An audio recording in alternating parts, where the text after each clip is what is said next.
اشرح لي صدري ويسر لي أمري واحلل عقدة يفقهوا قولي. Assalamualaikum warahmatullahi wabarakatuh. Bismillahirrahmanirrahim. Alhamdulillahi rabbil alamin wassalatu wassalamu ala asyrafil anbiya wal mursalin habibina maulana qudwatina wa uswatina sayyidina Muhammadin wa ala alihi wa sahbihi ajma'in. Subhanaka la ilma lana illa ma 'allamtana innaka antal alimul hakim.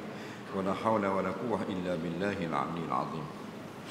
Alhamdulillah, kita sambung pengajian kitab Idaman Buntut malam ini di muka surat 45. Bab solat atas, masuk bab solat. Qala al-muallif rahimahullahu taala wa nafa'ana wa iyyakum bi 'ulumihi fid dharain amin ya rabbal alamin. Kata pengarang rahimahullahu taala, babu solah. Bab pada menyatakan solat. Baik, kita masuk pula bab solat setelah kita lalui bab taharah. Kenapa diletakkan taharah dulu daripada solat? Kerana sebuah hadis Nabi SAW, at-taharatu miftahus solah. Taharah bersuci itu anak kunci bagi sembahyang. Tidak ada taharah, tidak ada solatlah. Nisbah zat kepada ibadah, kata ulama, ibadah salat lebih tinggi daripada ibadat taharah.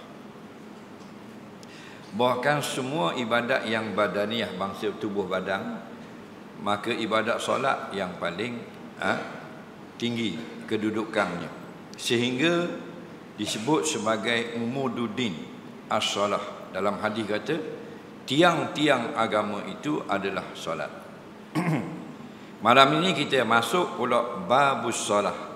Perkataan solat, kata pengarang, bahasa Arab. Solat itu bahasa Arab. Asal maknanya solat ialah doa. Firman Tuhan, wa salli alaihim, artinya doakan bagi mereka itu.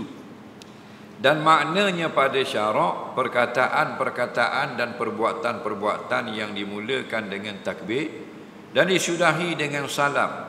Dalam bahasa Melayu disebut sembahyang. Baik. Bab tu benda pula bab. Bab itu maknanya tajuk. Kalau bahasa Arab pintu. Maknanya di dalam kitab itu biasanya dia ada beberapa bab. Dan di dalam bab itu dia ada beberapa fasal. Dan di dalam pasal itu biasanya, bukan wajib, ada beberapa forok. Itu orang panggil kitab. Jadi apakah makna kitab? Ismun li jam'in min ahkami syar'iyyati wa fihi abwab wa fusul wa furu'. Kata ulama, makna kitab itu nama bagi perhimpunan. Ismun li jam'i ahkami syar'iyyah, nama bagi perhimpunan perkara yang dibangsakan kepada agama, yang kebiasaannya di dalam kitab itu ada bab-bab, ada pasal-pasal, ada forok. Jadi bab makna pintu, pintu besar. Tajuk besar. Kalau pasal tajuk kecil. Tajuk kecil. Forok itu biasanya permasalahan. Baik. Bila sebut babus solat, inilah pintu solat. Maksudnya sekarang masuk pula membicarakan tentang solat. Apa makna solat? Dia kata tadi solat, lam alif ta marbutah, bahasa Arab, bukan bahasa Kibti, bukan Suryani, bukan Melayu, bukan Rom, bukan Jawi, bahasa Arab. Asal maknanya ialah doa. Solat asal makna doa. Dalil firman Allah dalam Quran, fasalli alaihim, maka hendaklah kamu berdoa ke atas mereka itu. Salli di situ kalau kita ambil makna fiqh tak betul. Hendaklah kamu semayang atas mereka, salah. Hendaklah kamu berdoa ke atas mereka. Jadi sebab itulah di dalam solat ada doa. Kerana banyaknya doa di dalam solat, maka dipanggil solat. Sebab kita mulakan dengan doa. Doa apa? Doa iftitah. Kemudian baca pula Fatihah. Fatihah ini suratul doa, surah doa juga. Berdoa pula. berdoa lagi dalam rakaat, berdoa lagi dalam sujud, berdoa lagi ketika i'tidal, doa kunut dan sebagainya, berdoa dalam duduk antara dua sujud, berdoa lagi ketika hujung tahiyat akhir. Nah, jadi banyaknya doa di dalam solat sehingga diambil nama solat.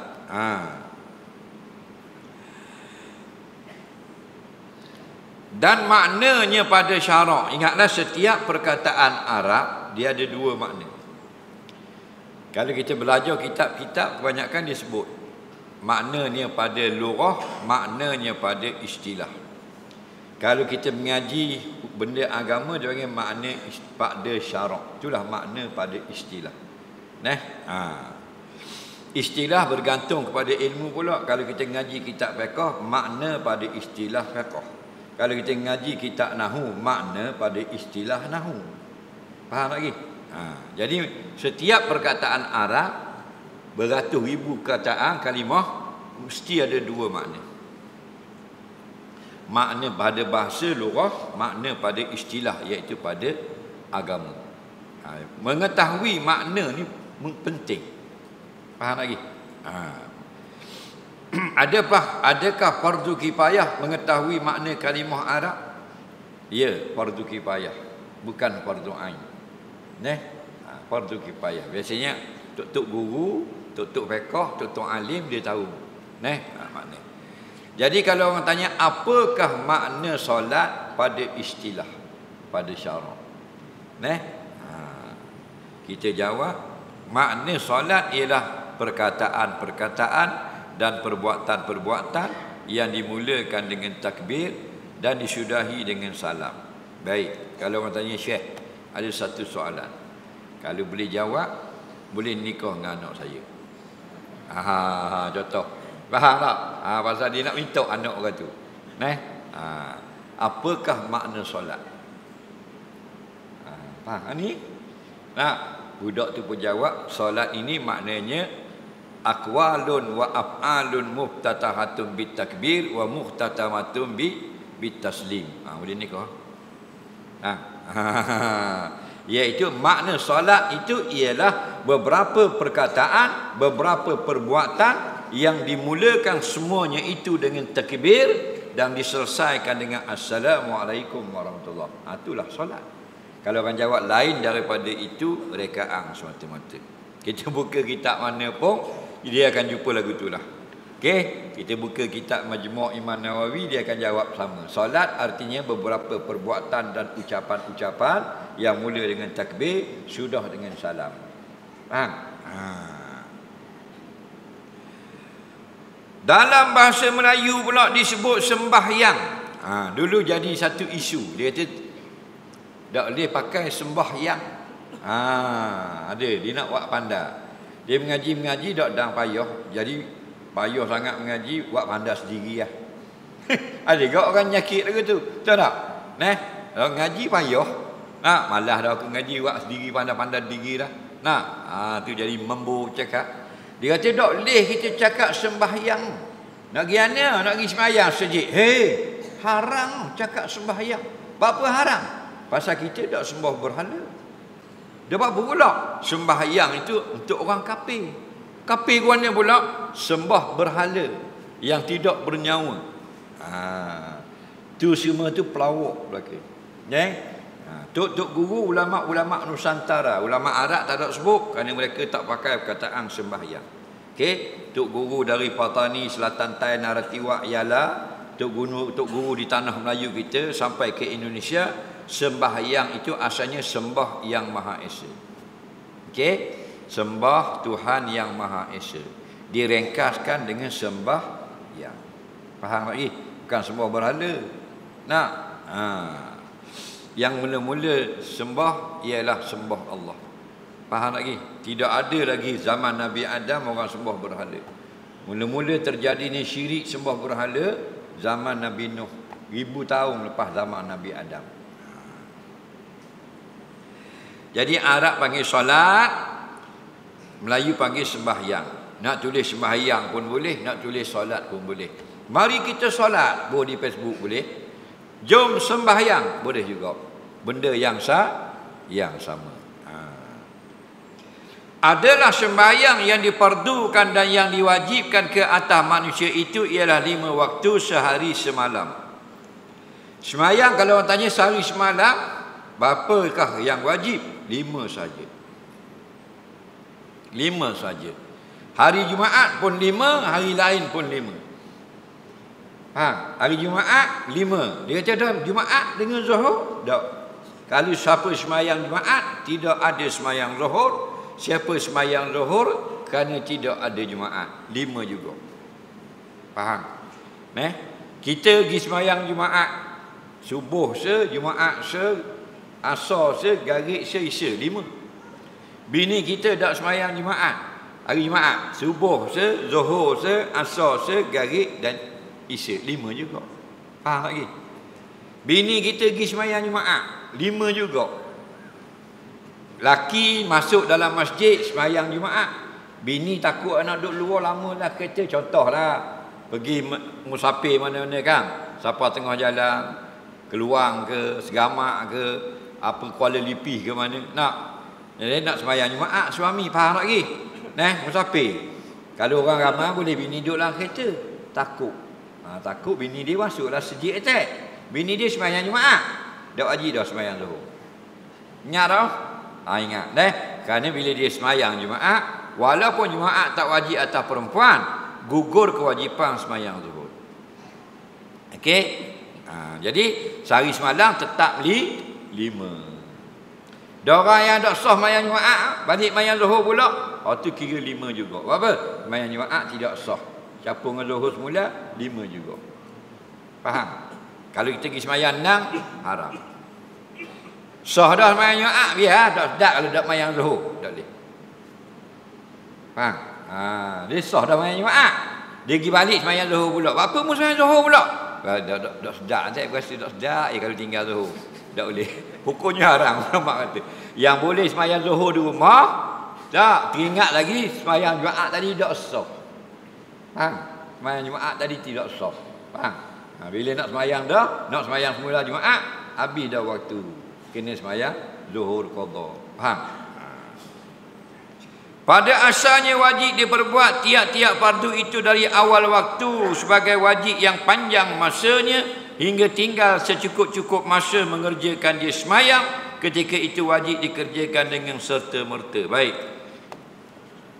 Sebelum diwardukan 5 sembahyang sehari semalam, ada tak Nabi sembahyang? Okey. Sebelum 5 waktu sembahyang sehari semalam ni, solat 5 waktu ni diwajibkan malam Isra' Mi'raj.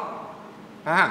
Sebelum peristiwa Isra' Mi'raj, Nabi Muhammad sembahyang ke tak? Itu persoalan dia. Okey? Hadis-hadis yang sampai kepada kita, Nabi SAW sebelum diwajibkan sembahyang 5 waktu sudah menunaikan solat. Faham lagi? Cuma ulama berkhilaf, adakah sembahyang yang Nabi kerjakan itu wajib atau sunat? Faham lagi? Atau balah lah. Itu benda khilaf. Yang kita wajib tahu 5 waktu lepas Isra' Mi'raj ni. Faham lagi? Hak sebelum Nabi Isra' Mi'raj, pandangan yang datang nas kepada kita, Nabi menunaikan solat. Solat itu ialah satu di waktu pagi, satu di waktu petang. Awal hari maksudnya pagi, hujung hari maksudnya petang atau awal malam. Okey? Sebab tu dalam kitab-kitab ulama, dalam kitab tafsir, pandangan yang ramai mengatakan sebelum wajib solat 5 waktu, Nabi Muhammad SAW telah sembahyang 2 kali sehari. 2 rakaat pada waktu pagi, 2 rakaat pada waktu petang. Waktu pagi itu waktu mana? Wallahu a'lam. Tak sebut di dalam hadis secara terperinci, hanya sebut dalam hadis awalun nahar, awal hari. Dan wa akhirun nahar, hujung hari. Awal hari 2 rakaat, hujung hari 2 rakaat. Lalu Nabi seronok sangat dapat sujud kepada Allah dalam solat ini. Faham? Dia boleh semayang 2 kali sehari, suka sangat Nabi. Kerana dapat dekat diri dengan Allah. Allah Maha mengetahui, lalu dikurniakan 5 waktu sehari semalam. pada malam Isra' Mi'raj. Faham? Sebelum 5 berapa? 50. 50 malam Isra' Mi'raj. Faham? Allah wajibkan 50. Allah tahu tak kediang jadi 5? Tahu. Dia buat belaka kan? Nak ajar tertib kepada Nabi. 50. Bila 50, katanya Nabi Musa. Bukan Cikgu Musa. Cikgu Musa tak tahu benda. Nabi Musa alaihi salam. Dia kata, umatmu dak gerak 50 waktu. Dak gerak. Umat Nabi hak mana? Hak Arab, hak Mekah. Bukan hak Ngada Baru ni. Faham? Hak nu, hak gagah-gagah tu. Hak zaman Sayyidina Umar, Abu Bakar, Abu Hurairah, Utsman Ali tu, dak gerak 50. Kita sama sebut lah kita. Faham lagi?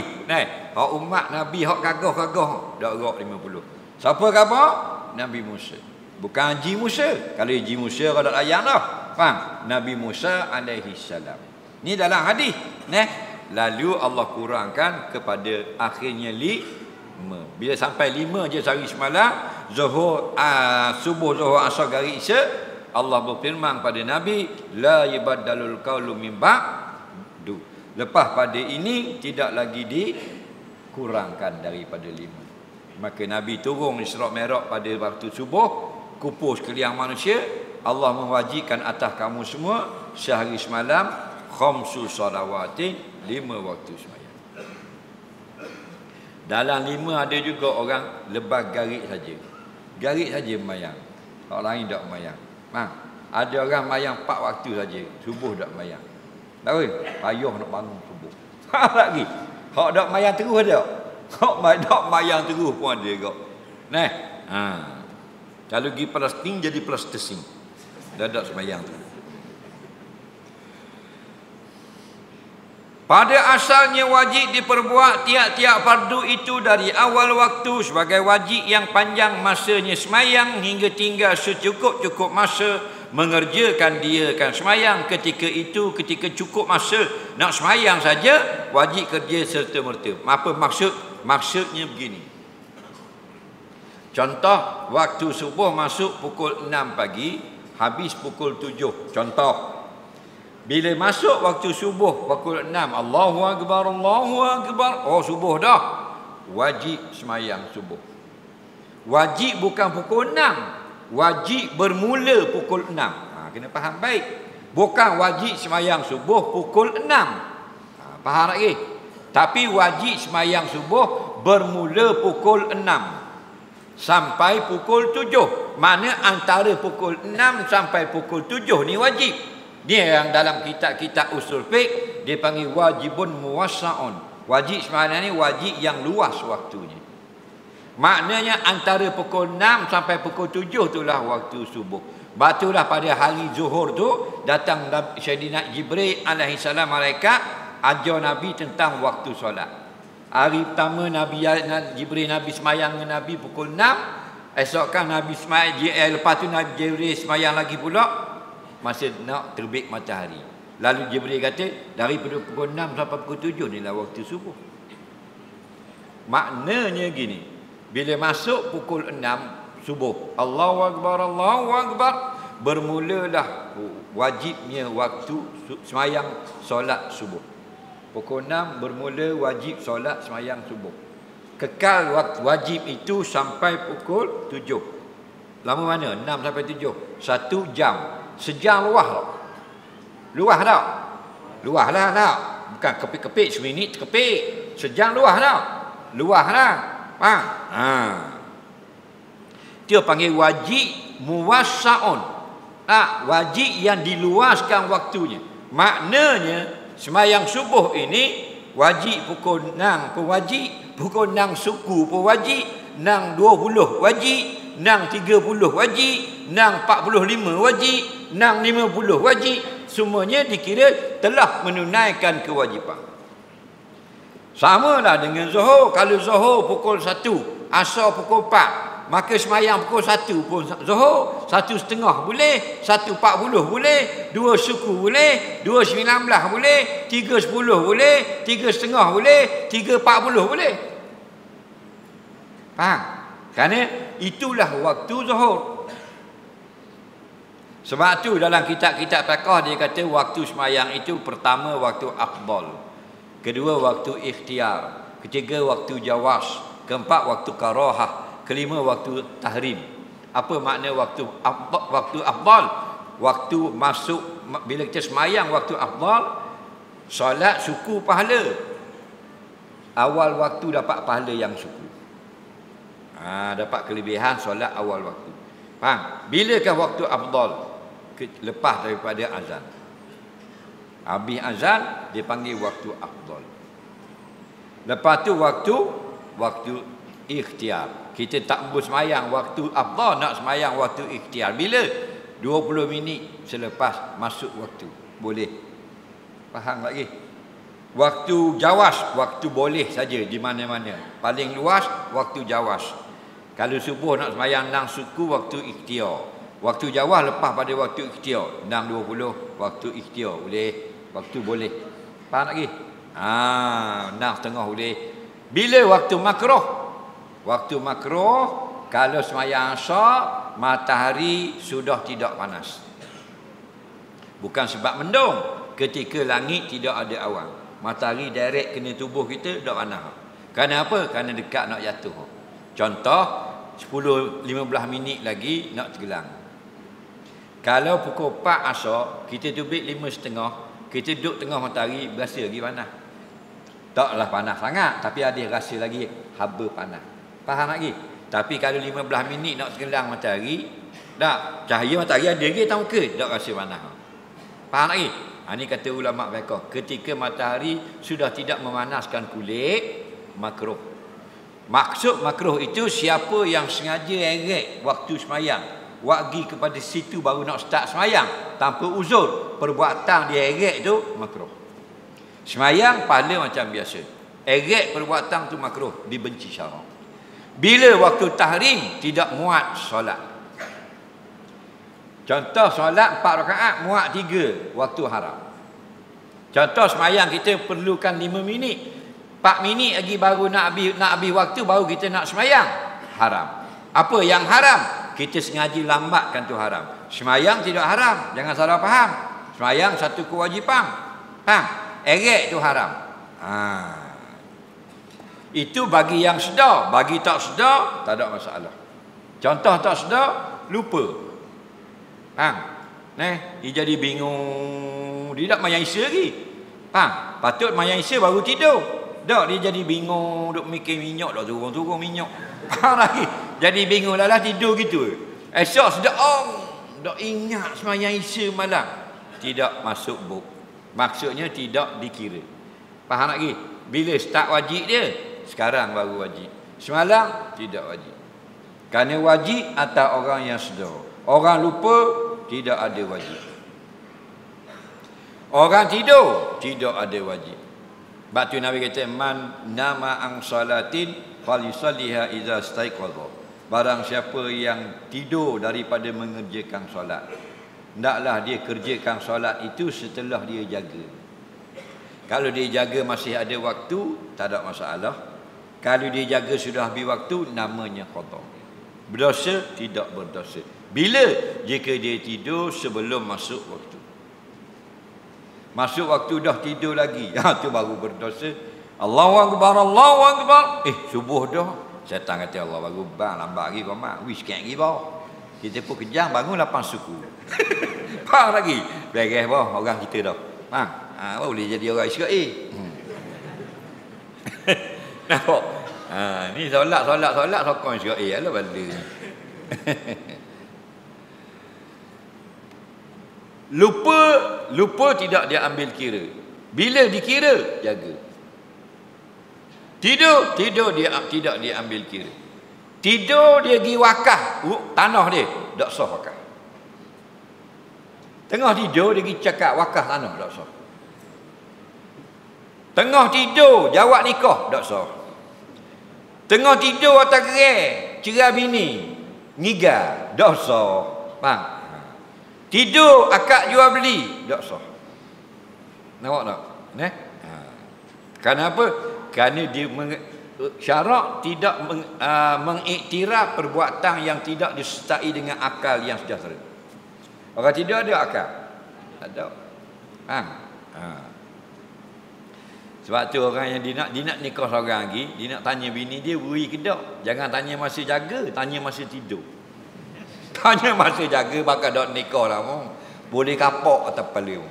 Nah, bini tengah tidur, dia pun ambil cap jari.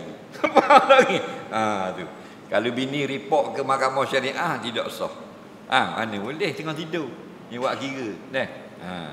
Dia kata tidur dia ambil cap jari saya. Tuan Qadi.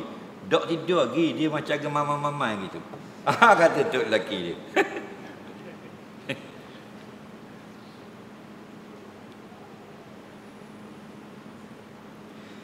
Baik. Yang pertama, Zuhur 4 rakaat waktunya mulai daripada gelincir matahari di tengah-tengah langit hingga jadi bayang-bayang sesuatu benda sama panjang dengan benda itu. Lain daripada bayang-bayang yang sedia ada pada ketika matahari itu di tengah-tengah langit. Maka sepanjang waktu itu dibahagi pula kepada 5 waktu. Pertama, dia dah. Waktu fadilah yang ada kelebihannya, iaitu daripada sejak mula masuk hingga tamat semayang dan segala sunat-sunatnya. Kedua, waktu ikhtiar pilihan, iaitu selepas waktu fadilah tadi hingga sebelum waktu secukup-cukup masa mengerjakannya. Ketiga, waktu uzur, iaitu waktu asar bagi orang yang semayang jamak takhir. Keempat, waktu makruh, iaitu dalam masa secukup-cukupnya sahaja. Kelima, waktu haram, iaitu tak sempat habis mengerjakannya semayang, sudah masuk waktu asar. Baik. Yang pertama Zuhur 4 rakaat pada keadaan biasa. Kalau keadaan tidak biasa seperti qasar tu lain, maka jadi 2 rakaat. Jadi asalnya 4 rakaat. Musmayang tanah haram ke tanah halal, Zuhur 4 rakaat. Faham? Kalau tersalah semayang 2 rakaat, tidak sah. Faham? Kita sudah 40 tahun berlalu. Tahun 1983 itu semayang Zuhur 2 rakaat. 2023 baru sedar, wajib ulang. Faham? Tapi kalau kita tak sedar sampai mati, mungkin ada dalam kehidupan kita semayang tak cukup rakaat. Betul tak? Mungkin ada. Mungkin ada. Betul tak? Kita tak tahu. Kita tak lari pada salah. Kalau ada dan kita tak tahu, kata Imam Nawawi rahimahullah ta'ala, tidak diazab di akhirat. Sampai mati kita tak sedar bahawasanya kita semayang dalam hadas pada satu ketika. Kalau kita sedar, kita ulang. Tak sedar, tidak berdosa. Semayang itu tidak dikira semayang fardu dan tidak dikira semayang sunat kerana tidak mencukupi syarat. Iza saqata syartun saqata masyrut. Bila syarat tidak dipenuhi, tidak jadi solat. Tapi niat mengerjakan solat diambil kira. Batu orang perempuan yang berpuasa, patu tengah hari keluar haid, batal puasa. Tak batal pahala puasa. Kerana dia berniat pada waktu malam nak mengerjakan puasa kerana Allah Ta'ala. Batu betul niat. Bila masuk waktu Zuhur, dalam bahasa Arab zawal, bahasa Melayu gelincir.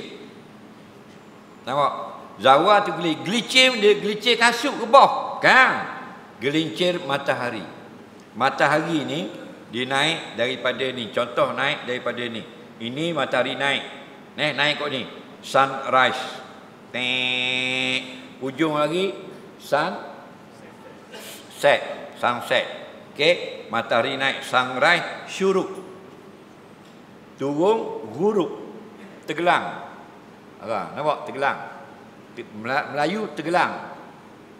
Arab ghurub. Orang putih sunset. Masih dia duduk tengah ni.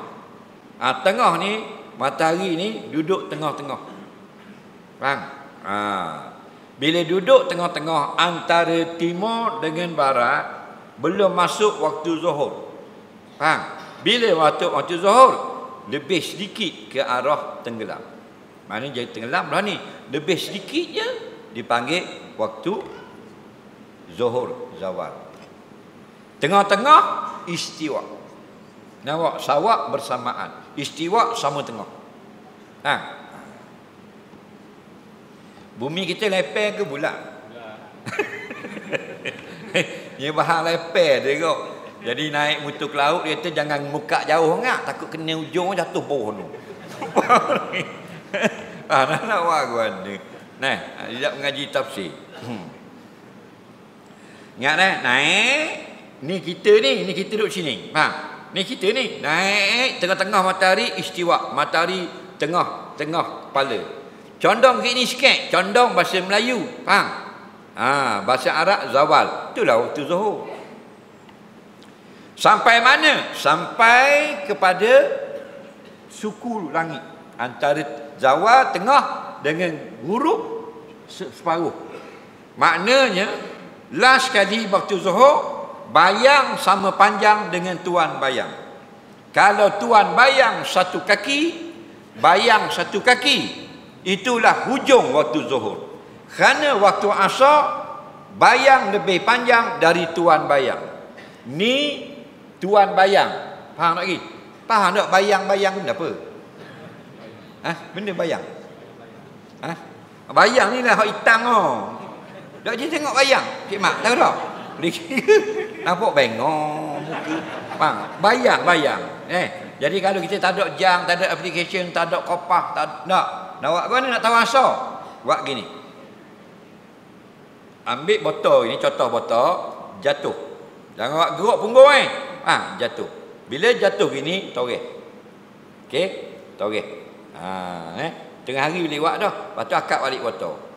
Nanti bayang ni sampai kat kita toreh tu ujung waktu zuhur.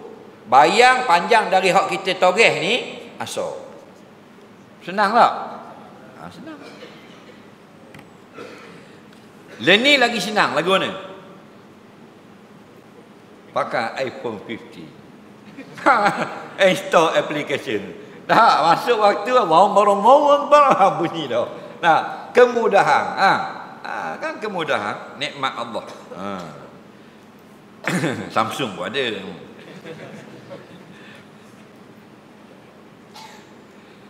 Melainkan bayang-bayang yang sedia ada ketika matahari itu di tengah langit. Kalau bayang sedia ada tak masuk. Maksudnya gini, ada juga negeri yang bila tengah hari betul-betul atas botol ni tak ada bayang. Kalau begini lebih sikit ada bayang, masuk waktu zuhur. Tapi negara kita mesti ada bayang semua. Mesti ada bayang semua. Dia mari, dia bayang makin pendek, matahari kota, bayang makin pendek, dia tak habis semua. Dia ada sikit. Lepas tu panjang pula ikut ni pula. Bayang lebih dia panggil bayang rembang. Bayang rembang itu kalau seinci, botol itu 8 inci, maka masuk waktu asar ialah 9 inci lebih sedikit. Dia capur lagu tu. Faham tak bayang rembang? Kalau tak faham, buat lolok faham. Tak? Dah baru pertama kali dengar, takkan faham dah tu.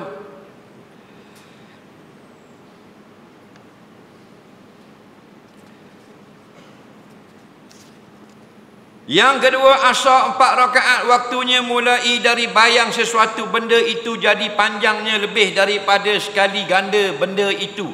Tolak bayang-bayang tengah langit hingga terbenam masuk matahari. Sepanjang waktu itu dibahagi kepada 5 waktu juga. Sama macam waktu zuhur, cuma bezanya waktu uzur, iaitu waktu zuhur bagi orang yang semayang jamak takdim. Baik. Gini. Masuk waktu asar macam tadilah. Kalau botol ini 8 inci, maka 8 inci lebih sedikit bayang masuk waktu asar. Walaupun rodak bangi masuk waktu asar. Kerana ukuran dengan matahari paling tinggi martabat waktu semayang. Dia nak tahu waktu semayang ini ada 4 martabat. Martabat paling tinggi ukur matahari. Sebab tu kalau matahari sudah menunjukkan masuk waktu asar, kalender belum lagi, jam belum lagi, azan belum lagi, bedil tak bunyi lagi, boleh tak kita semayang asar? Boleh tak? Kerana kita melihat alamat yang paling tepat. Jadi kalau kita tinggi kita 5 kaki. Tinggi kita 5 kaki, bayang kita 5 kaki 1 inci. Mana asal lah. Faham tak lagi? Lagi nak ukur dalam hutang ke apa, begitulah. Kita naik kapal terbang nak pergi Mekah, nak pergi India ke anda, nak pergi mana Palestin ke, faham? Nampak? Masuk ke dok lagi ansor ni. Tak? Jadi tengok cukup tikat kapal terbang. Ambil satu barang, buh kat tikat kapal terbang. Botol ni ada dalam kapal terbang. Telefon ada tak? Ada tak telefon? Ambil telefon kita, buh kat tikat kapal terbang. Lalu matahari. Nampak tak? Ke kapal terbang tak ada tikat? Biasa kapal terbang penumpang ada tikat. Kalau tak ada tikat tu kapal terbang JKR bawa tanah. Ada tikat. Okey? Bubuh tepi tikat kapal terbang tu, tengok telefon. Bayang kita jatuh gini kat mana ujung bayang ni? Sini. Ujung garisan. Sini kita tengok bayang lebih pada ni. Faham? Asal. Paling mudah iaitu waktu maghrib. Bila maghrib habis waktu asar. Sebab tu dia panggil maghrib. Apa makna maghrib? Waktu tenggelam. Daripada perkataan gurub. Gurub tenggelam. Faham? Gurub makna tenggelam, hilang, lenyap. Bahasa KL lenyap. Nampak? Bahasa Terengganu tenggelam. Oh tenggelam dah, matahari tenggelam dah. Tenggelam. Bahasa Arab gurub. Waktu tenggelam maf'ilun. Maghribun. Maf'ilun maghribun. Waktu tenggelam. Jadi hak benda tenggelam. Bulatan matahari. Matahari kan bulat. Bila ada lagi nampak sikit bulatan di kaki langit. Faham? Jangan tengok atas atap balagaya. Faham? Di kaki langit. Ada sikit lagi. Asar lagi. Ada sikit lagi nampak bulatan sikit. Asar lagi. Syuk, hilang dah maghrib. Bila hilang dah kita tengok, boleh makan bagi orang yang berpuasa. Walaupun tak bang ni. Kerana orang bang lambat pada tengok matahari. Orang nak bang dia tengok jam tu. Sebelum tengok jam dia tengok takwim, kalender. Kalender hari ni buka pukul apa? 7.03 minit. Jadi dia ingat 7.03 minit. Jadi tengok jam pula, dah tengok dah kalender. Faham?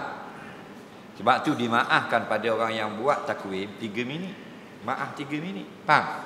Maknanya sebab tu takwim buka puasa kita akan ada berbeza kadang-kadang. Tak?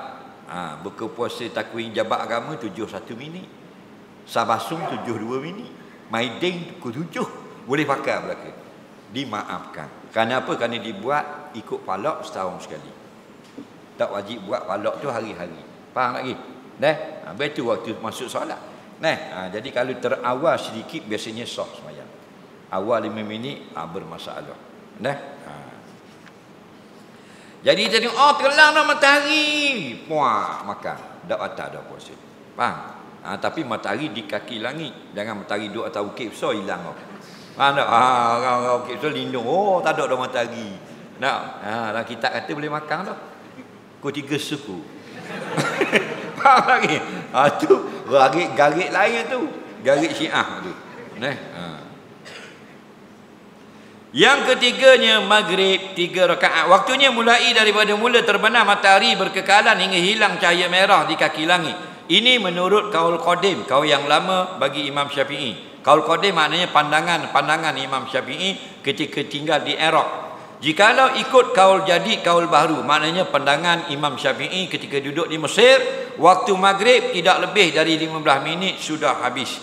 Iaitu lepas masuk waktu matahari apabila air semayang bang qomat semayang maghrib 3 rakaat, semayang sunat 2 rakaat atau semayang jamak takdim bagi isyak 4 rakaat, habislah waktunya. Bila sudah habis waktu maghrib terus masuk waktu isyak, tidak ada lagi perceraian antara keduanya. Baik.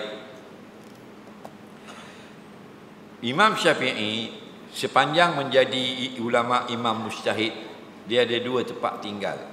Yang lama dia duduk. Setelah dia menjadi imam mujtahid, imam mazhab, iaitu tinggal di Iraq dan tinggal di Mesir. Jadi pandangan Imam Syafi'i sebelum berpindah di Mesir. Imam Syafi'i mati di Mesir. Faham? Last kali duduk di Mesir meninggal. Okey? Sebelum dia berpindah ke Mesir, semua kaul itu orang panggil kaul qadim. Qadim ni kaul lama. Kaul lama. Setelah dia tinggal di Mesir, ada beberapa pandangan baru atas masalah yang sama. Itu maksudnya. Bukan semua ada perbezaan, ada beberapa masalah. Okey, ada beberapa masalah yang berbeza. Okey?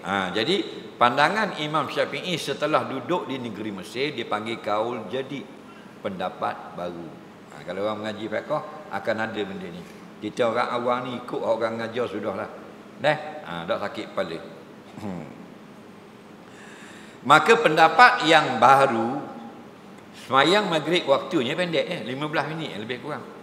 Orang panggil Allahu Akbar, boleh semayang qabliyah maghrib, sunat ghairu muakkad, maghrib 3 rakaat, lepas tu 2 rakaat sekurang-kurang sunat muakkad lepas maghrib, dan untuk semayang jamak dibolehkan kalau kita jamak dengan isyak, lebih kurang 15 minit 20 minit habis masuk isya. Tapi yang kita amalkan dalam kitab-kitab duduk ngaji ni ustazah asatizah kita duduk ngajar waktu maghrib panjang sejam lebih kurang sampai ke isya, betul tak? Itu kaul Iraq, kaul Imam Syafi'i yang lama. Mana ketika dia duduk di Iraq, itu dipanggil. Ini menurut kaul Qadim. Mana? Daripada tenggelam matahari sampai ke hilang cahaya merah di kaki langit, lebih kurang 1 jam atau 1 jam 10 minit. Nampak? Okey, kita tak fatwa dengan kaul baru ni.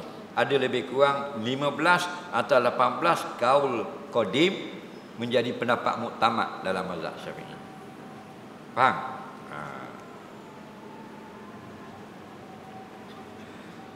Jadi nyatalah waktu maghrib ini tidaklah panjang macam waktu-waktu yang lain yang ada padanya waktu fadilat dan waktu uzur bagi orang yang semayang jamak takhir dalam waktu isyak. Yang keempat, semayang isyak. Isyak ni 4 rakaat, waktunya mulai daripada hilang cahaya merah di kaki langit, berkekalan hingga naik fajar yang kedua yang disebut fajar shadiq. Waktu isyak lepas habis waktu maghrib sampai subuh, paling panjang waktu isyak. Sepanjang waktu itu dibagi kepada 5 waktu juga, sama macam zuhur dan asar. Cuma waktu uzur ialah waktu maghrib bagi orang yang semayang jamak takdim. Yang kelima, subuh 2 rakaat, waktunya mulai daripada terbit fajar yang kedua, berkekalan hingga terbit matahari. Sepanjang waktu itu dibahagi kepada fadilat, pilihan, makruh dan haram. Tidak ada waktu uzur padanya pada subuh kerana tidak ada jamak pada waktu subuh. Maknanya pada yang semayang waktu yang boleh jamak, ada waktu uzur, iaitu zuhur, asar, maghrib dan isyak. Subuh tidak ada orang semayang jamak, maka dia ada semayang, dia hanya ada waktu fadilah, waktu ikhtiar, waktu makruh dan waktu haram. Yang nak jaga sangat waktu haram. Duk mesyuarat, duk layang ke mesyuarat kabinet ke apa ke, mesyuarat raja-raja, tak ada peduli. Jangan sampai nak tinggal sedikit. Mana siapa dak nak habis semayang, berdosalah semua orang yang semayang itu. Berdosa bukan kerana semayang, berdosa kerana melambat-lambatkan semayang. Wallahu a'lam. Kita tengok soalan sikit ni. Kita lancarkan pungutan derma sebelum kita tengok soalan. Untuk tabung pengurusan Ma'had Tahfiz Al-Bushra Pengadang Baru, petugas sila bangun untuk memungut derma. Kita ada setengah jam lagi untuk menjawab soalan.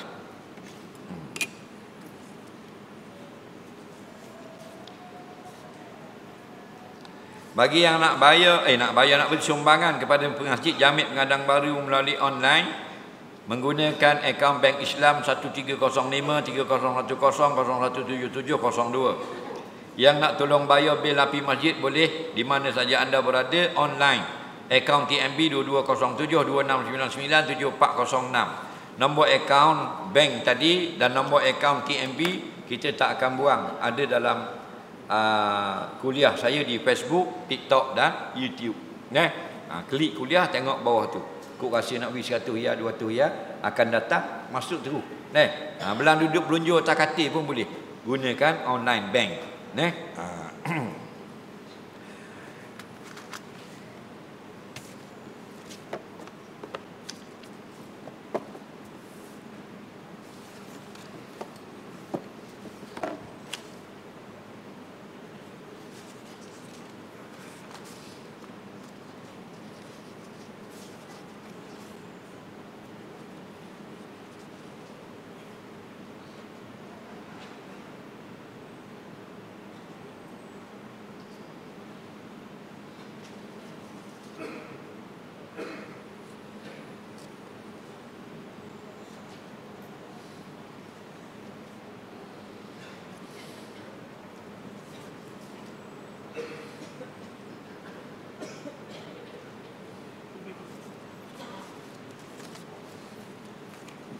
Baik, sambil-sambil kita beri sumbangan derma, kita baca soalan.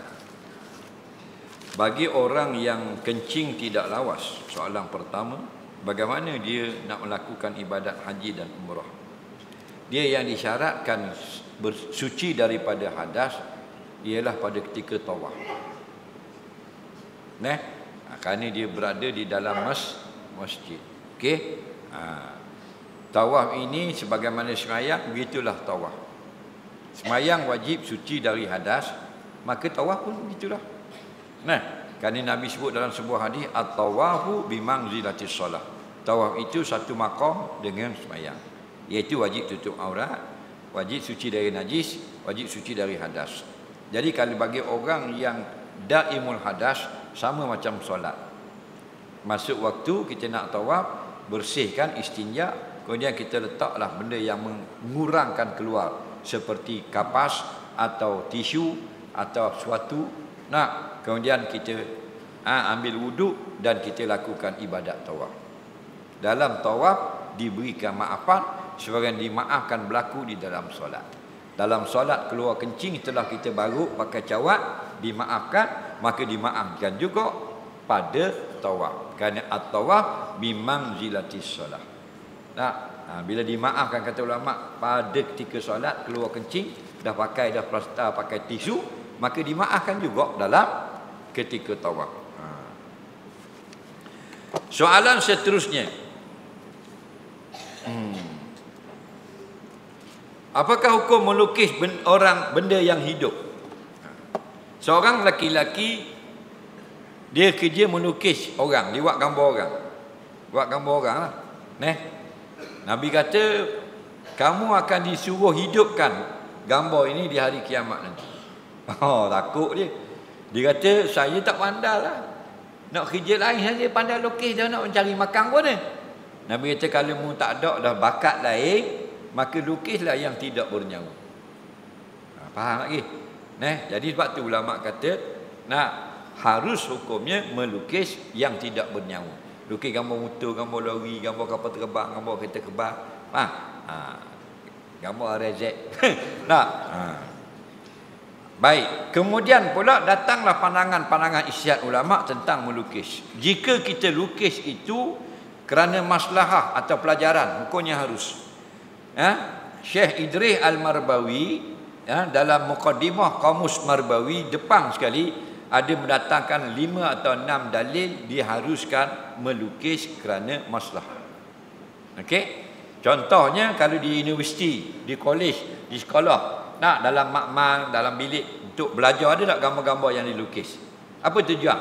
Untuk belajar. Lebih-lebih lagi kalau universiti dalam dekat medik, belajar perubatan, dia ada lukis gambar mata orang. Semua tu guna pelukis lah. Gambar perut, gambar kaki, gambar itu semua itu maslahah. Hukumnya harus. Atau dilukis gambar terapik. Nak suruh ubah terapik situ, nyengak duduk tengah panas. Ubah lukis gambar polis terapik duduk gitu. Ubah di kabok, ubah tengah jalan, sandar sikit dengan kayu belakang. Duduk gitu. Boleh lari. Tak ada tak lari. Faham lagi? Itu pun maslahah. Atau dia ubah gambar orang tengah sodok ni. Pegang cok kebeng, sodok ini. Tengok. Jalan sedang dibaiki. Jadi kalau orang suruh itu upah bangla dia nak 150 lagi. Duduk itu. Faham lagi? Faham? Jadi melukis gambar itu panggil melukis untuk maslahah. Okey? Kemudian terjadi pula pandangan-pandangan yang berbeza masalah lukis patung, lukis gambar yang tidak ada bayang. Ada pandangan macam kalau gambar berbayang haram seperti patung. Gambar tak berbayang tidak haram. Jadi itulah kita berlapang dada atas perselisihan pandangan ulama tadi. Okey? Cuma kalau kita nak keluar daripada khilaf, kita lukis yang tidak bernyawa. Apakah hukum main daun teruk? Ada fuqaha mengatakan haram, ada fuqaha mengatakan tidak haram. Faham? Kerana apa? Daun teruk itu dia main dicetak untuk berjudi. Berjudi ni kalau tidak ada taruhan tidak haram. Jadi dia ambil alat saja tanpa melakukan pertaruhan tidak haram. Dalam kitab Nailul Autar, Imam Syaukani, buah dadu itu kata ulama, kalau kita lepas saja main dadu, lepas 6, lepas 5, lepas saja main, tak ada masalah. Tetapi kalau dia bertaruh dengan duit, hukumnya haram kerana berjudi. Soalan seterusnya, apakah hukum ketika solat naik syahwat? Kat mana seorang ni? Kadang-kadang berlakulah apa yang berlaku atas jenis tabiat manusia, tak ada pelik. Kita manusia ni tabiat. Nah, kadang-kadang bersing, kadang-kadang batuk, kadang-kadang gerheng, kadang-kadang belahok, kadang-kadang nak ketuk. Nah, sebab tu a'radul basyariah, perangai manusia. Nah, kalau tiang api tak ada gerheng. Ada tiang api gerheng. Kita lalu buat gitu ada. Tak ada, ngosek lah namanya. Nah, jadi kalau datang syahwat ni biasanya sebelum atau dalam semayang. Sebelum semayang dia duk fikir benda-benda lagu tu. Maka mari dalam semayang. Mari syahwat. Okey? Atau jenis memang berahi duduk khoya. Asal semayang dah lah. Bini duduk tidur atas katil. Dia duduk semayang. Allahu Akbar, buka tengok puing bini. Dia pun dah. Nah, walaupun tak ada ulama kata batal, tapi pahala hilang. Kerana tujuan semayang ingat Allah. Aqimi solata li zikri. Dirikanlah semayang supaya kamu ingat kepada aku. Kenapa? Kerana di luar semayang kamu sudah lupa kepada aku. Kita luar semayang kan duk cakap hal dunia. Jumpa anak dara, jumpa bini cakap hal bini, jumpa kawan cakap hal kawan, jumpa kontraktor cakap hal rumah. Bila nak ingat Tuhan, masuk dalam semayang. Dalam semayang ingat kopek bini dia pula. Tak ada kerjaan pula. Tak. Apakah maksud hidayah? Hidayah ni maknanya nampak jalan atau nampak perkara yang ditunjuk. Gini senang. Hidayah ni gini. Kita malam-malam kita ambil lampu pecek, hok terang, hok Shopee. Serau nampak. Patah pokok. Faham lagi? Kita ajak anak kita, bini kita, kawan kita duduk belakang rumah, kita suluh atas pokoknya. Kalau duduk suluh nampak buahnya. Nampak tak? Tak nampak dah malang tak? Kita ambil lampu, kita pun suluh. Okey? Kita pun suluh. Lah suluh tu. Nampak tak? Nampak. Nampak tu hidayah. Faham lagi? Nampak tu panggil hidayah. Nampak dah jalan-jalan yang benar tu, duk pergi sejid ramai-ramai tu. Faham? Dia nampak dah jalan hidayah. Faham lagi? Tapi dia boleh, bila walaupun kita suruh nampak dah buahnya, dia boleh minum airnya. Tak boleh. Dah suruh nampak dah. Itu baru hidayah. Hidayah saja tak cukup. Dia nak lagi. Benda? Taufik. Khalqu qudrah li ta'atillah. Faham? Ada kekuatan dia ambil buahnya tu belah baru boleh minum air. Faham? Dua perkara. Nampak mana buahnya, mana ada manfaat, boleh dia ambil pula benda manfaat waktu turun. Orang ada ceramah, bila ada ceramah ramai dah budak-budak motor ni duduk parking kat rumah dia. Dia kata pergi mana bang? Ramai kan nak pergi dengar dia tu Ustaz Somad daripada Riau mari Masjid Ngadang Baru. Ago orang muda-muda pergi belaka. Ni baru betul orang muda-muda pergi sejid belaka dengar ceramah. Jadi tuan rumah tu dapat hidayah dah. Bahawa dia tahu kebaikan sedang dikerjakan di masjid. Faham lagi? Tapi dia tak dapat taufik, dia tak pergi. Dia tengok Raja Rawak TV mana tu final. Faham lagi? Kerana dia hanya dapat hidayah, taufik tak ada. Sebab tu lepas tu lah kita nak wabillahi taufik wal hidayah. Kita nak dua, okey? Taufik dan hidayah. Bukan saja tahu benda tu betul, ada kekuatan dapat buat benda itu. Soalan seterusnya,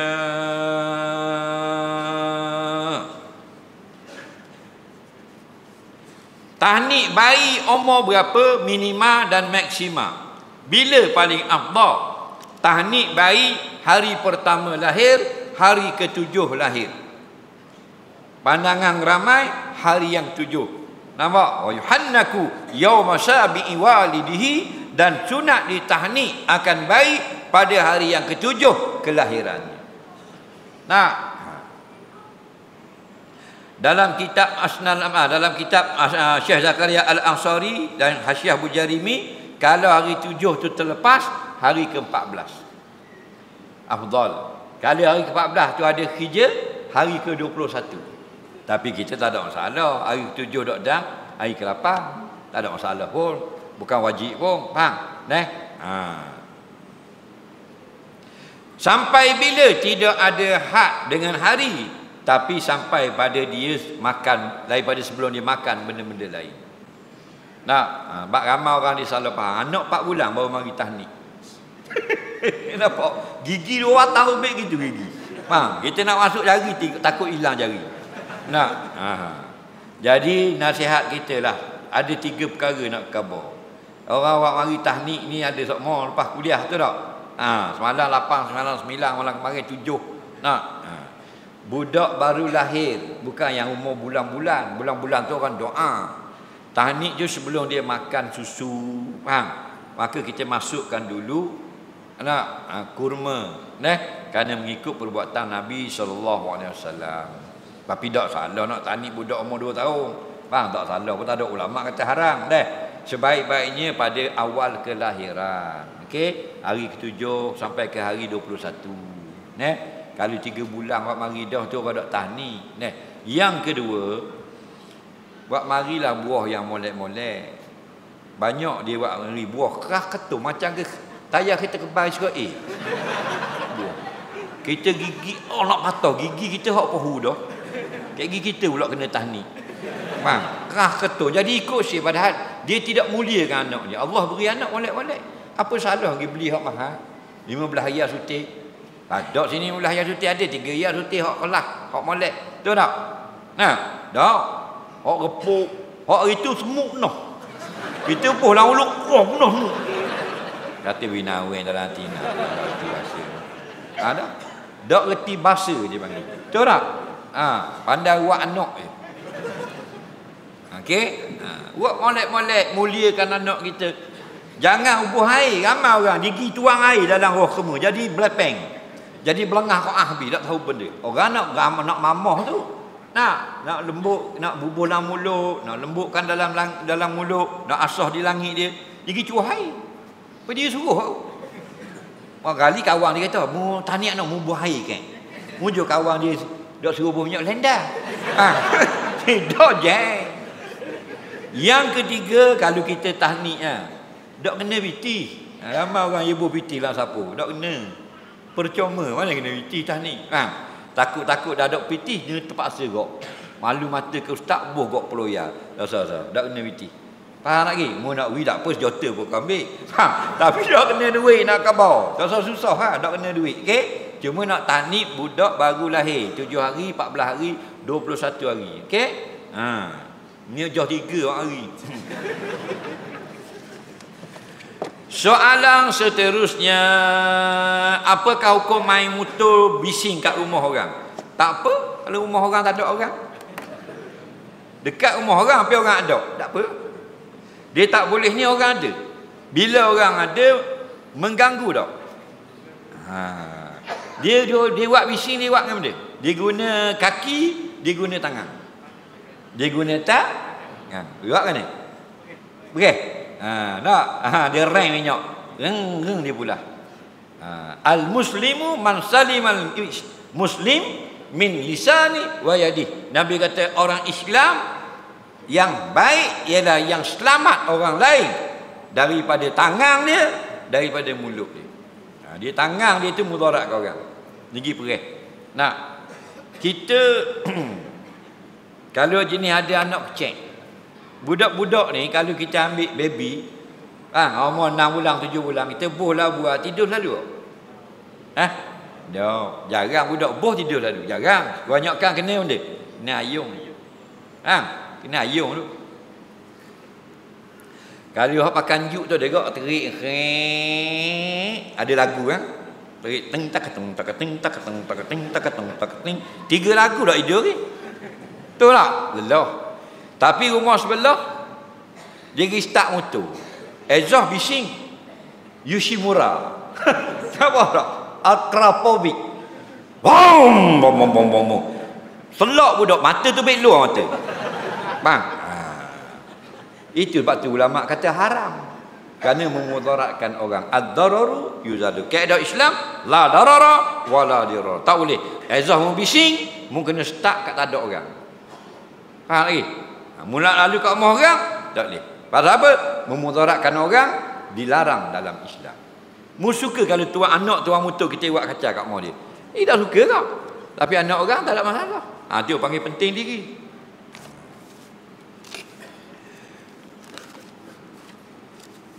Soalan seterusnya. Masa semayang rasa nak kentut. Saya rasa saya tahan. Kemudian saya rasa macam kentut itu masuk semula. Adakah sah atau tidak?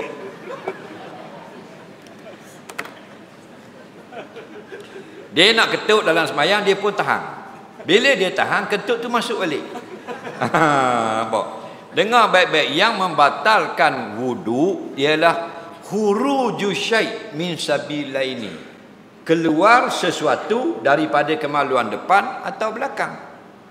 Kalau daripada usus besar bergerak angin sampai ke pintu dubur tapi belum keluar. Faham? Sampai ke pintu dubur. Sampai ke pintu dubur tak keluar lagi.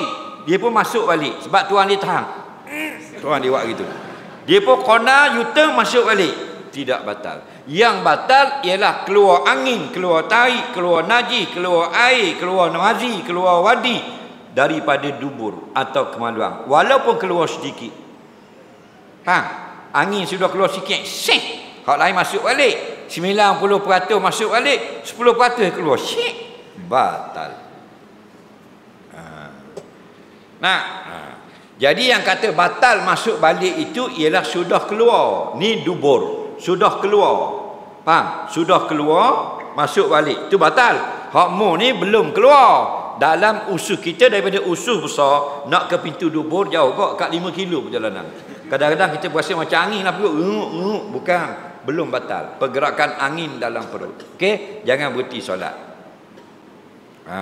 Nampak? Kalau bunyi, Nabi kata bunyi dah. Bunyi apa? Bunyi kentut, barulah batal. Jadi ditahan. Bunyi tak batal. Tiba-tiba bom, batal. Sudah berbunyi. Cacing, ulama kata cacing, dia keluar separuh kepala dia, dia masuk balik, batal. Pasal sudah keluar. Soalan seterusnya.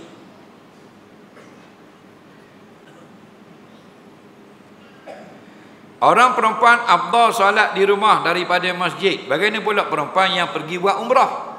Dia pergi semayang di Masjidil Haram nak dapat fadilat. Adakah berubah hukumnya? Tak berubah. Hukum lain-lain. Yang kata daripada semayang di masjid dengan semayang di rumah, afdal semayang di rumah, lain pada masjid yang 3. Adapun masjid yang 3, afdal di masjid. Masjid mana? Masjid Haram, Masjid Nabawi, Masjid Aqsa. Faham? Kan ada hadis Nabi kata salatul mar'ati fi baitiha khairun min salatiha fil masajid. Solat perempuan di dalam rumahnya lebih afdal daripada solatnya di masjid. Masjid mana? Ngaji lu. Tengok syarah masjid yang selain 3 ini. Adapun Masjidil Haram, afdal di Masjidil Haram. Faham lagi? Jadi orang perempuan pergi Masjidil Haram, ambillah fadilat sembahyang Masjidil Haram. 100,000 ganda. Niat iktikaf dalam masjid, kalau kita niat saja ke iktikaf dalam masjid ini sunat kerana Allah Ta'ala, dapat pahala sunat. Tapi kalau kita niat saja aku bernazar iktikaf dalam masjid ini kerana Allah Ta'ala, dapat pahala wajib. Banyak apa pandangan tentang perkara ini? Jawabnya betul lah. Itu dari segi fiqh. Kita tak ada niat, kita tak ada bernazar nak iktikaf, kita masuk dalam masjid Kadang Baru pasal ada orang kuliah. Kita masuk tadi, aku niat iktikaf dalam masjid ini, dapat pahala. Pahala apa? Pahala mengerjakan iktikaf. Orang yang menazar, kalau aku baik daripada sakit boleh keluar ubat, aku menazar nak iktikaf di Masjid Kadang Baru. Faham? Dia pun keluar ubat, dia pun datang, dia pun niat iktikaf. Kerana sudah menazar, maka hukumnya dia sudah menunaikan ibadat iktikaf yang wajib. Orang yang tadi menunaikan ibadat iktikaf yang sunat. Kata ulama secara umum. Ibadat yang wajib lebih besar pahala daripada ibadat yang sunat. Faham lagi? Bila tu? Semua? Tak semua. Bergantung pada keadaan. Ada keadaan ibadat sunat lebih afdal. Contoh. Okey? Dia sudah pergi haji. Okey? Dia sudah pergi haji. Kemudian dia tak pergi dah haji. Dia hajikan orang lain. Tak, ada anak saudara dia miskin, dia belanja anak saudara dia. Sunatnya bukan wajib. Lebih besar pahalanya daripada dia yang pergi haji. Faham lagi? Lagu tu. Soalan seterusnya. Apakah hukum menyentuh wanita berlapik kain? Hukumnya apa tujuan? Kalau tujuannya yang dibolehkan, maka boleh sentuh. Contoh, memegang perempuan kerana mengangkatnya. Kita nak angkat orang perempuan, nak buat pergi hospital. Boleh? Kita pegang kat baju, kat berlapik. Jangan pegang kat kena kulit je, haram. Tapi tak boleh pegang pasal dia tak ada baju. Contoh, dia mandi laut. Dia mandi laut, pakai bikini. Kita lalu patah. Lalu ikut patah. Tak ada orang. Dia pun tergelang. Help me. Tak. Awet. Cakap luar. Nak mati tu action lagi. Tak kata tolong help me. Kita pun tengok, perempuan tergelang. Boleh tak sentuh perempuan? Boleh lah ketika darurat. Takkan tunggu dah nak balik ambil sarung tangan. Boleh sentuh. Nak pergi sentuh dia nak akak dah lemah. Tengok pakai two-piece. Tak, pakai bra saja dengan seluar dalam cek. Faham lagi? Nak pegang kat ni. Nak pegang kat bra. Tak mau jadi batal wudu ke mana? Boleh tak pegang badan? Boleh tak? Boleh lah macam orang berobat selamat nyawa. Faham lagi? Tengok tujuan. Sebab tu haram dalam keadaan biasa kita pegang orang perempuan. Walaupun berlapik. Tak boleh. Kalau siapa kata halal, pelawak. Kalau kata halal, sedap. Ambil awet bagi patah, gosok punggung. Jangan gosok kot dalam, kot luar kain. Gosok mau. Mari jabatkan, berlapik bah. Faham lagi? Nah, halal ke haram? Haram kita dapat merasai bentuk jasad dia. Kalau kita lapik dengan benda yang tak dapat merasai bentuk jasad, tidak haram. Boleh gosok. Kita suruh awet barang yang tak wasik, kita pun pelewuk tak belakang. Kita pun gosok tak pelewuk. Rasa tak nikmat? Tak haram? Bodoh namanya. Nah. Soalan seterusnya sikit lagi dah.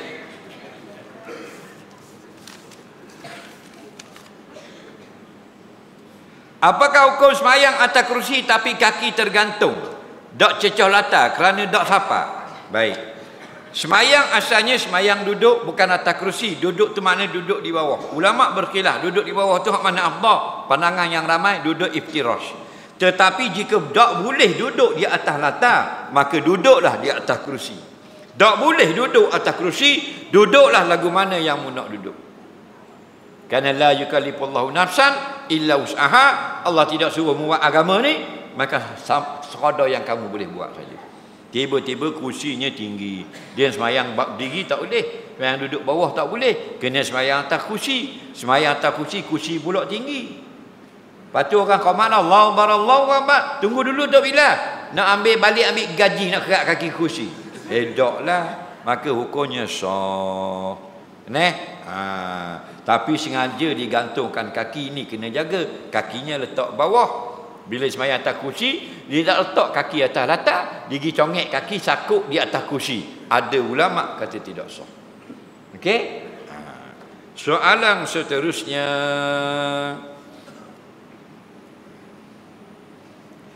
Orang yang ditakdirkan berlanggar dalam niat nak buat kebaikan, adakah mati syahid? Tak mati syahid, tengok keadaan mati. Nabi kata antara yang mati syahid itu mati lemah. Jadi dalam kita nak pergi buat kebaikan, mati lemah, mati syahid tu.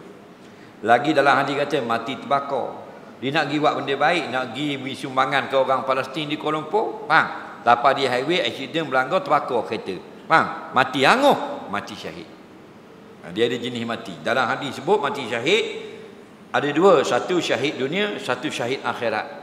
Syahid akhirat ni hak ramai ni, yang matinya kena semayang, kena mandi, tapi dipanggil syahid juga. Kenapa? Cara matinya itu sakit, iaitu mati lemah, mati terbakar, mati sakit dalam perut, taun, mati beranak, mati dihimpit benda yang berat, terbalik lori tipik, terbalik stereo atas kepala dia, terbalik kereta giling penyek atas kepala dia, balik tiang paling bahang atas kepala tu biar otak kembur. Itu semua tu azab nak mati, Allah berikan pahala di akhirat. Okey, jadi kalau kata nak pergi buat kebaikan, dari nak mari daripada atas tu nak mari ngadam baru, memang nak buat kebaikan, nak mari masjid. Sampai situ rasa dada, meninggal dunia. Tidaklah mati syahid, tapi mati pada jalan Allah. Man mata fi talabil ilmi mata fi sabilillah. Barang siapa mati dalam bercari ilmu agama, dia mati pada jalan Allah. Bila mati dalam jalan Allah, dapat kelebihan juga di akhirat. Bagaimana kita nak menambahkan mahabbah kita kepada Nabi? Kita kena mengaji sirah Nabi. Makin kita kenal, makin cinta kita kepada Nabi. Yang kurang mahabbah, kurang kenal. Banyak tengok kitab-kitab sirah. Ini banyak dah telah diterjemah. Zaman dulu kita mengaji tahun 90-an, tak ada terjemah. Sirah Ibn Hisham, Sirah Ibn Ishaq, Sirah Ramadan Buti. Dan ni habis ya, bahasa Malaysia dah. Beli baca buku sirah. Kemudian banyakkan kita mengingatkan tentang sejarah dan kesusahan Nabi, nak menyampaikan agama. InsyaAllah datang rasa sayang kepada Nabi. Banyak dengar hadis Nabi, kita akan rasa suka kepada Nabi. Apakah syarat wanita untuk berzumba bersenam? Adakah boleh buat video kemudian berzumba dipost di khalayak ramai? Baik. Orang perempuan boleh tak berjoget? Boleh. Bernyanyi? Boleh. Sebab tu kita kata Islam ini agama boleh, bukan agama tak boleh. Dan dia boleh makan angin, boleh bersukan, boleh cari dunia, boleh kumpul wang, boleh cari harta. Betul tak? Boleh berkahwin, boleh berniaga, boleh jadi kontraktor. Betul tak? Boleh berhibur, boleh bernyanyi, boleh menari, tapi ada hukum dia. Okey? Menari macam mana yang boleh begini? Kalau perempuan menari di depan mahram. Kalau di depan ajnabi, hukumnya haram. Baru 4 minggu lepas kita post dalam Facebook. Haram perempuan menari di khalayak ramai. Walaupun tutup aurat, tak boleh. Faham lagi? Zumba ini pergerakan yang agresif, bukan lemah lembut. Faham? Pergerakan yang agresif maknanya banyak melambung-lambung. Badan perempuan itu banyaknya aurat. Al-mar'atu auratun. Perempuan itu aurat. Makna hadis ini bukanlah laki-laki tidak aurat, tapi makna kebanyakan anggota badan perempuan itu aurat yang wajib dipelihara. Bila kita buat pergerakan yang agresif, maka akan jadi mendatangkan fitnah kepada lelaki yang melihat. Sedangkan berkata-kata saja, kalau buat lunak suara sudah dilarang Allah. Fala tahdha'na bil qawli. Faham? Jangan kamu wahai wanita kalau bercakap buat suara lembut. Jadi nasihat kita nak berzumba, nak apa? Tertutup. Faham? Pakai tutup aurat sama-sama perempuan, tak payah post kepada publik. Kerana yang melihat tadi, nampak? Wayat ma'ul ladzi fi qalbihi maradun. Nanti laki-laki yang hatinya rosak, nanti datang fitnah. Soalan seterusnya sikit lagi. Bagaimana nak Allah makbulkan doa, sentiasa berdoa, minta perkara yang baik, kemudian makannya halal. Seorang laki-laki suka berdoa, Ya Rab, Ya Rab, Ya Rab. Allah kata, Nabi kata Allah tidak akan perkenankan doa. Kenapa? Kerana makannya haram. Makan harta haram. Jaga makan dulu. Soalan seterusnya. Ada tak cara yang mudah bangun pagi sembahyang, tidur awal atau kucijang atau berkahwin? Jadi kalau duduk bujang banyak babah subuh, bila sudah berkahwin bini gerak. Betul tak? Banyak lagu tu. Dak gerak juga Ustaz, nikah dah seorang lagi. Biar ramai tukang gerak. Kawan saya suka isap ganja. Dak kawan dah mung dah. Sebelum solat dia isap, lepas solat pun isap. Apakah hukumnya? Baik. Ganja ni benda yang suci. Kenapa? Kerana dia tumbuh-tumbuhan. Kita mengaji fiqh, tidak ada tumbuhan najis. Dia najis bukan tumbuhan. Okey? Ganja dari tumbuhan. Pokoknya nama pokok ganja atau dia panggil marijuana. Dipanggil juga dengan weed. Kalau Amerika dipanggil weed, maksudnya ganja. Dia juga cannabis. Nama umum, nama global cannabis. Nama Melayu ganja. Nama popular marijuana. Kalau Amerika dipanggil weed. Bila apa tujuan kita hisap? Tu nak tahu. Al-umuru bimaqasidiha. Segala pekerjaan hukumnya bergantung kepada tujuan. Apa tujuan hisap ganja? Baru dapat jawab. Nampak? Apa tujuan? Oh, kita hisap ni kaki kalau kita pergi perang Israel, tembok dok loop. Tu lain. Tapi ada tujuan itu. Tujuan apa hisap? Supaya khayal, supaya sting. Tahu tak? Seronok tak? Hilang akal. Okey? Maka hukumnya sama dengan minum arak. Faham? Sama macam minum arak. Kerana hadis kullu muskirin khamrun. Setiap yang mengkhayalkan otak kamu sama macam arak hukumnya. Wa kullu khamrin haram. Bila sama dah dengan arak, haram hukumnya. Yang mana yang isap-isap ganja, bertaubatlah. Buanglah ogah-ogah tu. Perempuan buat live, gelek-gelek badan, buka aurat. Boleh tak? Boleh. Sekarang ni suami dia seorang ni tengok. Orang lain dalam dunia ni mati habis dah. Yang ada TikTok 2 orang laki bini tu. Jadi kalau dia post, laki dia boleh nampak. Tak haram. Faham lagi? Macam pertincaan jarak jauh. PJJ. Nikah. Orang Terengganu nikah dengan orang Sabah. Laki duduk di Sabah. Faham? Bini duduk di Terengganu. Nak balik tak ada. Cuti payah. Faham? Tengok kok video atau gambar. Nampak? Yang apa bang? Atau gambar punggung. Salah atau ketuk tua. Geng. Faham? Jadi kalau orang yang halal tengok halal. Tapi apabila orang yang haram tengok, faham? Kita buat gedi gelepar sekali. Jaga-jagalah. Jangan tunjukkan elok kita, gerakan kita, tarian kita, comel kita, solekan kita, melainkan untuk suamimu, untuk bapakmu, untuk makmu, untuk anak-anak kamu saja. Wala tubdina zinatahunna illa li bu'ulatihinna. Jangan kamu wahai muslimat, wahai perempuan beriman, tunjukkan moleknya. Molek kamu tu maksudnya perhiasan, pakaian, cara berjalan, goyang punggung kamu ke apa ke, make up kamu ke, pandai bercakap gitu gini, jangan tunjuk. Melainkan bu'ul untuk suami-suami kamu di rumah. Nak zumba, nak gelek, nak apa, untuk suami kita. Apakah hukum membina otot badan menggunakan ubat-ubatan? Jawabnya boleh dan tak boleh. Bila boleh? Ubat yang kita guna tidak memudaratkan kesihatan. Contoh, kita makan ubat-ubat yang membangunkan otot-otot kita. Otot kita ni sebenarnya Tuhan buat ada belaka.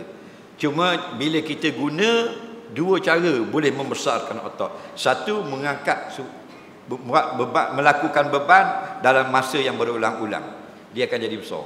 Contoh, orang yang main tenis, dia akan ayung raket tenis selama 5 tahun. Setelah 5 tahun dia main tenis, kita tengok lengan dia berotot, molek. Faham lagi? Orang yang berenang, dada dia akan jadi besar. Faham? Orang yang main basikal, sebelum dia kayuh basikal, buat betinnya kecil. Bila dia jadi cyclist, 5 tahun berkayuh, sehari 80 kilo, 100 kilo, 5 tahun besar betih dia. Jadi benda tu tidak dilarang. Kalau menggunakan makanan, benda-benda yang tidak memudaratkan. Kalau benda yang memudaratkan, haram walaupun bina badan. Contoh, menggunakan steroid. Ini paling banyak. Yang satu lagi implan terbaru, masukkan implan. Lambat sangat besar ke? Ni masuk implan. Belah masuk implan. Lepas tu lengang besar ni. Lengang besar gitu. Orang macam cicak lengang besar. Nampak tak? Jadi sampai mengubah bentuk badan haram. Adapun dia exercise, dia makan telur, makan berzak, minum susu, badan jadi besar, tidak haram. Kerana apa? Kerana berskala saja. Kalau menggunakan lebih pada yang haram, kebanyakannya badannya besar berlebih-lebihan sampai jadi takut tengok. Itu biasanya kaedah yang haram. Al-mughayyirati khalqallah, Allah laknat orang yang ubah bentuk badannya dengan cara yang diharamkan syarak. Soalan seterusnya sikit lagi.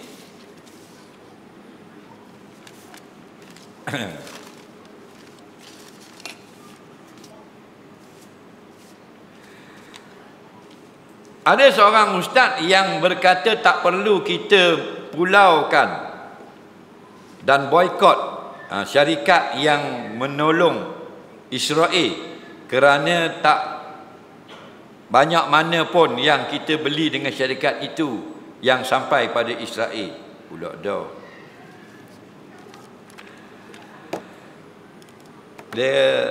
Dia kata, seorang ustaz dia kata kita tak payah boikot. Sebab kalau kita boikot pun tak berapa sen. Tak boleh pakai ustaz macam tu. Faham? Kaedah kita la yudraku kulluh, la yudraku kulluh. Kita tak boleh nak buat semua benda untuk tolong Palestin, jangan tak buat langsung. Buatlah sesuatu walaupun kecil. Nampak? Walaupun kecil, kita tak beli dengan syarikat itu RM50.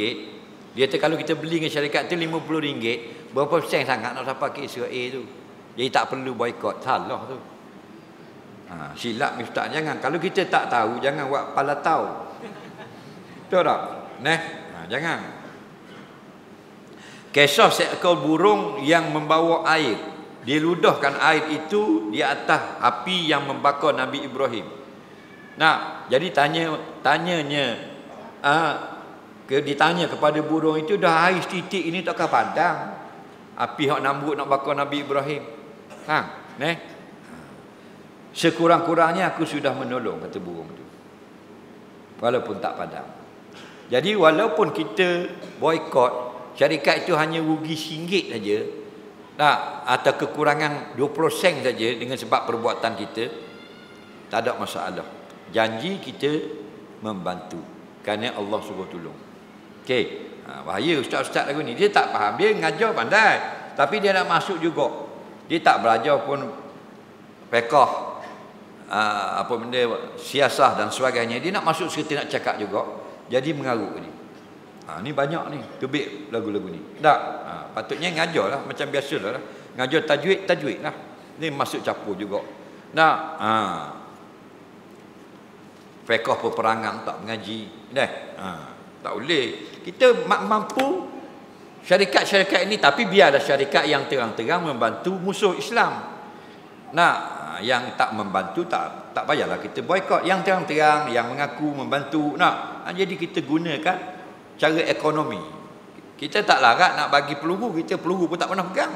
Kita nak hantar kereta kebam, kita bayar kelisa pun tak habis lagi. Faham lagi? Tapi kita mampu, kita tak pergi membeli. Okey tak? Jadi mana-mana syarikat yang memang jelas membantu Israel, teruskan boikot, bukan sampai ke isu Palestin sepanjang hayat. Cuma antara benda yang boleh kita boikot, kata ulama, benda yang bukan keperluan. Ada pun keperluan, itu tak ada masalah, kita boleh beli.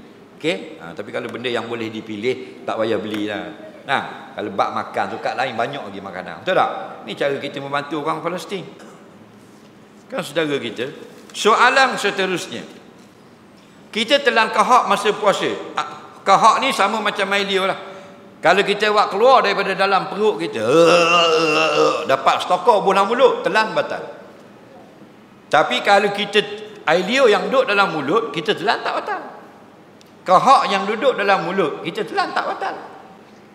Tapi kahak yang kita keluarkan, lepas tu kita telan batal. Walaupun ada orang kata kahak yang duduk dalam mulut wajib kena ludah. Tapi ada pendapat kalau kahak tu memang jenis duduk dalam mulut, kita telan tak batal.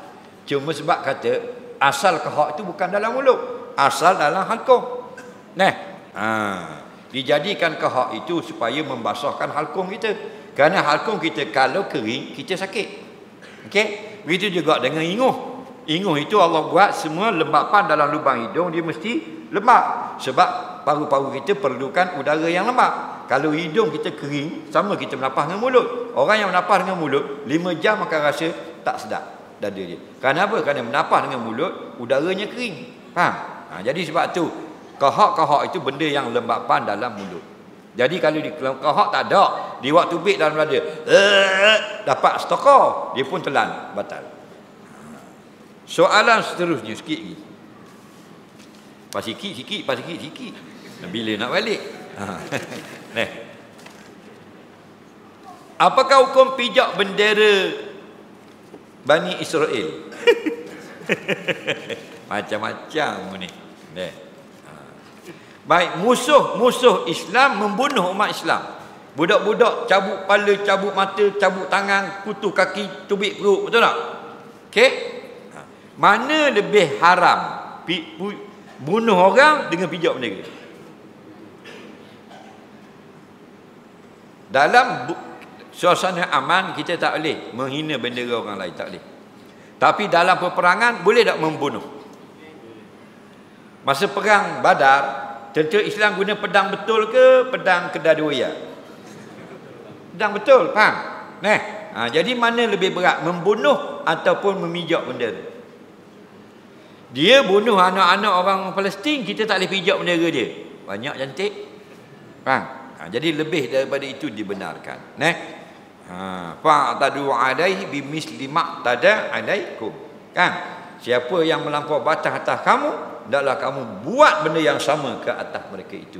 Mereka bukan saja menghancur leburkan bendera Palestin, membunuh anak-anak bayi-bayi orang Palestin. Sebab tu sekarang jangan takut pada siapa-siapa, takut hanya pada Allah. Kita duduk bumi ini negara umat Islam. Jangan tunduk kepada kufar, musuh Allah Ta'ala. Dia orang kafir ni menang kerana kita tunduk. Kalau kita angkat kepala, maka menanglah kita. Apakah hukum tengok maksiat tapi hati ingat kepada Allah? Boleh hukumnya. Boleh apa? Boleh dosa. Ini jawab lain kali ya. Dia nak tengok maksiat tapi hati ingat Allah. Dia nak tengok punggung orang puang tapi dia tasbih. Dia pergi patah batu buruk cari yang mana punggung besar. Ni tak. Subhanallah. Boleh gitu. Takut tasbih kamu itu berdosa. Jadi kalau kita tengok astagfirullahalazim ingat Allah tu lain. Tapi mu tengok maksiat, mu nak berseronok dengan tengok maksiat, lepas tu mu nak gunakan alasan dimaaf kot sebab kerana sambil-sambil ingat Allah, takut-takut mempersendakan Allah. Ada soalan lisan tak? Cepat nak balik. Cepat. Ada? Tak ada? Ada?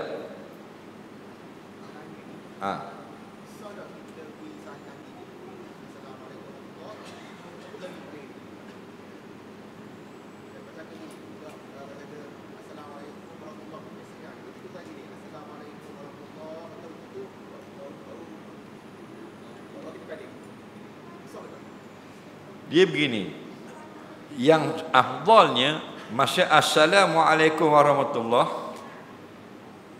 assalamualaikum tidak berpaling, warahmatullah berpaling. Okey, itu yang afdal. Assalamualaikum warahmatullah, assalamualaikum warahmatullah. Tapi muka saja. Kalau berpaling dada sebelum kum batal. Pasal dada wajib menghadap kiblat daripada takbir sampai salam. Maknanya daripada huruf hamzah Allah wajib dada menghadap kiblat sampai huruf mim pada alaikum. Kalau antara hamzah Allah sampai kum ni ada berpaling kiblat dengan sengaja, batal. Sebab tu Nabi tak paling dada, Nabi paling muka. Assalamualaikum warahmatullah, muka. Assalamualaikum warahmatullah. Muka pun sampai orang di belakang nampak pipi. pipi kanan, bukan orang di belakang nampak pipi kiri. Kita orang belakang nampak pipi kiri. Assalamualaikum warahmatullahi. Orang belakang ni. Nampak tak? Jadi kalau sebelum kum, nak jaga ni sebelum kum dada berpaling, batal. Contoh, Assalamualaikum. Dak kum ni, dada ke sana dah. Tidak sah. Kerana syarat sah menghadap kiblat dari A Allah sampai Mim alaikum. Nampak? Tapi kalau ditolak, okey, tengah mayang bini nak pergi dapur, nak gesek kat punggung lah. Punggung gemuk, bini gemuk. Pung setuh gitu pun, musing gitu. Jawabnya kalau sedikit walaupun berpaling kiblat lalu diubah dengan segera, dimaafkan. Tapi kalau jatuh guling batin nunggingnya, maka rosak rupa orang yang solat. Wallahu a'lam. Terima kasih, mudah-mudahan memberi manfaat dan kepahaman, kalau tidak banyak sedikit pada malam ini. Allah manfa'na bima 'allamtana, alimna bima yanfa'una, rabbana zidna ilma, rabbana atina fid dunya hasanah wa fil akhirati hasanah wa qina adzabannar. Wa sallallahu sayyidina Muhammadin wa ala alihi wa sahbihi wasallam. Walhamdulillahi rabbil alamin. Assalamualaikum warahmatullahi wabarakatuh.